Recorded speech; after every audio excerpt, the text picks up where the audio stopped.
ಬಾರ್ಕೂರು ಶ್ರೀಮತಿ ರುಕ್ಮಿಣಿ ಶೆಟ್ಟಿ ಸ್ಮಾರಕ ನ್ಯಾಷನಲ್ ಸರ್ಕಾರಿ ಪ್ರಥಮ ದರ್ಜೆ ಕಾಲೇಜಿಗೆ 1 ಕೋಟಿ ರೂಪಾಯಿ ವೆಚ್ಚದಲ್ಲಿ ನಿರ್ಮಾಣವಾಗುವ ನೂತನ ಸಭಾಂಗಣದ ಶಿಲಾನ್ಯಾಸವನ್ನು ಉನ್ನತ ಶಿಕ್ಷಣ ಸಚಿವ ಡಾಕ್ಟರ್ ಎಂಸಿ ಸುಧಾಕರ್ ಅವರು ನೆರವೇರಿಸಿದರು.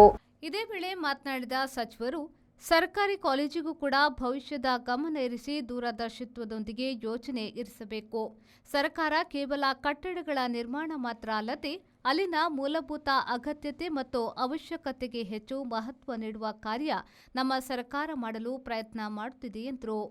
ಸದ್ಯದಲ್ಲೇ ನಾವು ತಾಂತ್ರಿಕ ಶಿಕ್ಷಣ ಮತ್ತು ಕಾಲೇಜ್ ಶಿಕ್ಷಣದಲ್ಲಿ ಇವತ್ತು ಏನು ಅವಶ್ಯಕತೆ ಇದಾವೆ ಅದರ ಅನುಗುಣವಾಗಿ ತೆಗೆದುಕೊಳ್ತಕ್ಕಂಥದ್ದು ಮತ್ತು ಯಾವ್ಯಾವ ಹಳೆ ಕೋರ್ಸ್ಗಳಿಗೆ ಇವತ್ತು ಹೆಚ್ಚು ಬೇಡಿಕೆ ಇಲ್ಲ. ಉದಾಹರಣೆಗೆ ಇವತ್ತು ಆರ್ಟ್ಸ್ಗೆ ಹೆಚ್ಚು ಸೇರ್ತಕ್ಕಂಥವ್ರಿಲ್ಲ. ಬಹಳಷ್ಟು ಕಡೆ ಸೈನ್ಸ್ಗೂ ಇವತ್ತು ಬೇಡಿಕೆ ಇಲ್ಲ. ಇವತ್ತು ಬೇಡಿಕೆ ಇರ್ತಕ್ಕಂಥದ್ದು ಮ್ಯಾನೇಜ್ಮೆಂಟ್ ಕಾಮರ್ಸ್ಗೆ ಬೇಡಿಕೆ ಇದೆ, ಇವತ್ತು BCA ಬೇಡಿಕೆ ಇದೆ, BBA ಬೇಡಿಕೆ ಇದೆ. ಈ ರೀತಿ ಕೋರ್ಸ್ಗಳಿಗೆ ಹೆಚ್ಚು ಬೇಡಿಕೆ ಇರ್ತಕ್ಕಂಥದ್ರಲ್ಲೂ ಕೂಡ ಇವತ್ತು ಪೋಸ್ಟ್ಗಳನ್ನ ಮಂಜೂರು ಮಾಡಿ ಅದನ್ನ ಭರ್ತಿ ಮಾಡ್ತಕ್ಕಂಥದ್ದು ಹಂತವಾಗಿ ಈ ಸಮಸ್ಯೆಗಳನ್ನ ಒಂದು ಪರಿಹಾರ ಮಾಡ್ತಕ್ಕಂಥ ಒಂದು ಪ್ರಾಮಾಣಿಕ ಪ್ರಯತ್ನವನ್ನ ನಾವು ಮಾಡ್ತಾ ಇದ್ದೇವೆ. ಅದರಿಂದ ನಾನು ಈ ಸಂದರ್ಭದಲ್ಲಿ ಹೆಚ್ಚು ಈಗಾಗಲೇ ಸಮಯದ ಕೊರತೆ ಇದೆ, ಮಂಗಳೂರಿಗೆ ಹೋಗ್ಬೇಕು, ಸಮಯ ಜಾಸ್ತಿ ಆಗಿದೆ, ಕೇವಲ 1 ಗಂಟೆ ಸಮಯ ಇದೆ. ಅದರಿಂದ ನಾನು ತಮ್ಮೆಲ್ಲರಲ್ಲೂ ಮತ್ತೊಮ್ಮೆ ನಾವು ಎಲ್ಲ ರೀತಿ ಪ್ರಯತ್ನ ಮಾಡ್ತಾ ಇದ್ದೇವೆ.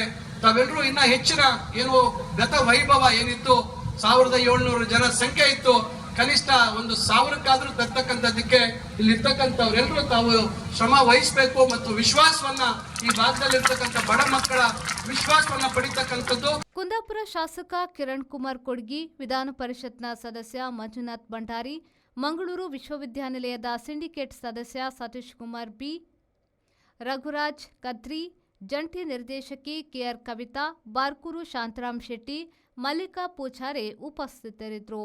ಕಾಲೇಜಿನ ಪ್ರಿನ್ಸಿಪಾಲ್ ಪ್ರೊಫೆಸರ್ ಭಾಸ್ಕರ್ ಶೆಟ್ಟಿ, ಸಿಬ್ಬಂದಿಗಳು ಸಚಿವರನ್ನ ಕಾಲೇಜಿನ ವತಿಯಿಂದ ಸನ್ಮಾನಿಸಿದರು. Bureau report, V4 news, Brahmavar.